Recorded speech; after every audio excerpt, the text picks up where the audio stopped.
बिस्मिल्लाहिर्रहमानिर्रहीम। अस्सलाम वालेकुम नादरीन, मैं हूं अजहर फारूक अपने यूट्यूब चैनल के साथ। नादरीन, अमेरिका और इसराइल के ईरान पर हमलों के बाद अब ईरान ने जो जवाबी कार्रवाई शुरू की है, उसके नतीजे में सदर ट्रंप और नेतन्याहू के होश ठिकाने आ गए हैं। बमों की बरसात इस वक्त जारी है अमेरिका की तरफ से भी, जबकि मिसाइलों की बरसात ईरान की तरफ से जारी है और बज़ाहिर ईरान का पलड़ा भारी नजर आता है। इस पर बात करेंगे। इसके साथ साथ हुकूमत पाकिस्तान ने बहुत अहम फैसले लिए हैं,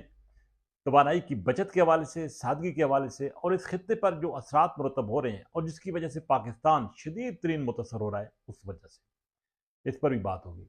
नाज़रीन, सदर ट्रंप और नेतन्याहू ने जब ईरान पर हमला किया तो वो ये भूल गए कि ईरानी कौम एक ऐसी कौम है जो कि कुर्बानी देना जानती है। बिलखसूस खामनई की शहादत के बाद ईरान मुत्तहद हुआ, यकजा हुआ और ऐसे यकजहती का मुजाहरा किया कि जिसकी वजह से सदर ट्रंप के होश ठिकाने आ गए हैं। अगरचे ईरान पर बमबारी हो रही है, एक सुपर ताकत है, वो ईरान पर बमबारी कर रहा है, लेकिन जिस अंदाज से भरपूर तरीके से जवाब ईरान की तरफ से दिया जा रहा है और अब मिसाइलों की जो बरसात ईरान बरसा रहा है, उसकी वजह से अमेरिका और इसराइल परेशान हो चुके हैं। सदर ट्रंप अब आए बाएं शाएं कर रहे हैं और वो वक्त दूर नहीं जब वो बहुत ही जल्द अपनी फतह का ऐलान करेंगे और इस जंग से निकलने की कोशिश करेंगे। अमेरिका और इसराइल ये समझते थे कि ईरान में रजीम चेंज हो जाएगी, अवाम उस रजीम के खिलाफ हो जाएंगे और वहां पर आसानी से तख्ता उल्टा जा सकेगा, लेकिन बिल्कुल सूरत हाल यकसर तब्दील हुई है और अब ईरान की अवाम मुकम्मल तौर पर खामनाई की जो बेटे हैं, जिनको अब नया सुप्रीम लीडर बनाया गया, उसके साथ खड़े होंगे। ईरान की हुकूमत मुकम्मल तौर पर इंटैक्ट है, कायम है और हर सूबे में बदस्तूर भरपूर अंदाज से ईरान की जो फोर्सेस हैं ना सिर्फ तैयार हैं, बल्कि ईरान की इंतज़ामिया अपने बेहतरीन अंदाज से अपने अमूर मुमलिकत चला रही है। इसलिए सदर ट्रंप जो है वो अब खास से परेशान दिखाई देते हैं। खत्े के दीगर ममालिक भी इस जंग की लपेट में आए हैं, उनको भी ये बावर हो गया है कि ईरान को ख़त्म करना आसान नहीं है और नेतन्याहू और ट्रंप तो वाकई तौर पर ये समझ चुके हैं कि ईरान को ख़त्म करना या ईरान को शिकस्त देना उनके पास की बात नहीं है और अब अमेरिका और इसराइल को एक बहुत बड़ी शिकस्त होती नज़र आ रही है। ईरान ने जो इकदाम उठाए हैं उसकी वजह से खिता, ना सिर्फ ये खिता बल्कि पूरी दुनिया हिल कर रह गई है। तेल की तरसील मुकम्मल तौर पर बंद हो चुकी है और यहाँ तक कि आलमी सतह पर खाम तेल की कीमतों में इजाफा हो रहा है, जिसकी वजह से पूरी दुनिया की मईशत तबाही का शिकार हो रही है। यही वजह है कि हुकूमत पाकिस्तान ने कुछ अहम फैसले लिए हैं। पाकिस्तानी हुकूमत ने जब पेट्रोलियम की कीमतों में इजाफा किया था तो शदीद तरीन तनकीद हो रही थी कि हुकूमत पाकिस्तान ने अपने जो वसाइल हैं वो कम नहीं किए, अखराजात कम नहीं किए और बोझ अवाम पर डाल दिए। लेकिन अब हुकूमत पाकिस्तान ने अहम तरीन फैसले लिए।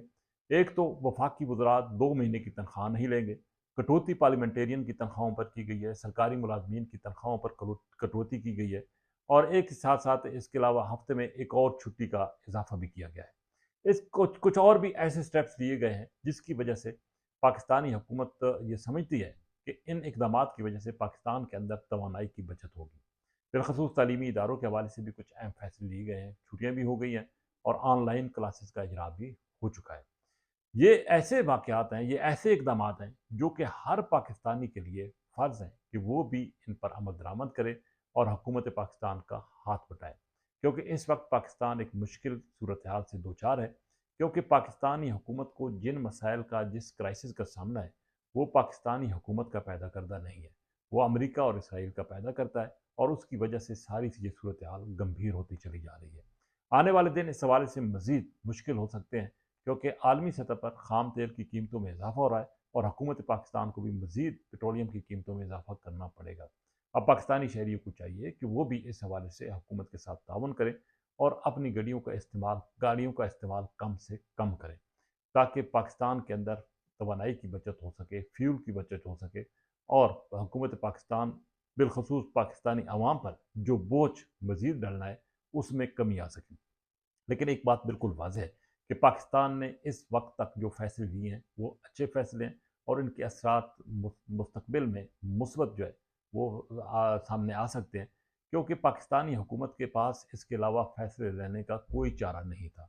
अब जब तक ये जंग बंद नहीं होती उस वक्त तक दुनिया की मीशत जो है वो हिलती रहेगी और पाकिस्तान की मीशत वैसे ही ज़बूहाली का शिकार है, جو کہ اس طرح کے کرائسس کا، اس طرح کے بحران کا مقابلہ نہیں کر سکتی۔ بہرحال توقع کی جانی چاہیے کہ جلد صدر ٹرمپ اور نیتن یاہو کو شکست ہو، ایران کی فتح ہو اور یہ سارے حالات نارمل ہوں، تاکہ وہ عرب ممالک جو کہ محفوظ سمجھے جاتے تھے وہ وہاں پر بھی کاروباری زندگی چل پڑے۔ اس میں کوئی شک نہیں ہے کہ اس جنگ کے بعد پاکستان ایک مرتبہ پھر ایک محفوظ ترین ملک ابھر کر سامنے آیا ہے، اور یہ محفوظ ملک اسی وجہ سے کہ پاکستان کے پاس ایٹمی طاقت ہے۔ اگر پاکستان ایٹمی طاقت نہ ہوتا، پاکستان کے پاس ایٹم بم نہ ہوتا، تو یقینی طور پر پاکستان کو بھی دنیا آنکھیں دکھا رہی ہوتی۔ لیکن یہی وہ ایٹم بم ہے جس کا شکر گزار ہونا چاہیے ذوالفقار علی بھٹو کا، ضیاء الحق کا، نواز شریف کا، بے نظیر بھٹو کا اور تمام حکمرانوں کا، جنہوں نے اس ایٹمی صلاحیت کو آگے بڑھایا، پروان چڑھایا اور بالآخر ایٹمی دھماکے ہوئے، جس کی وجہ سے پاکستان کا دنیا بھر میں آج بول بالا ہے۔ اسی کے ساتھ اجازت، اللہ حافظ۔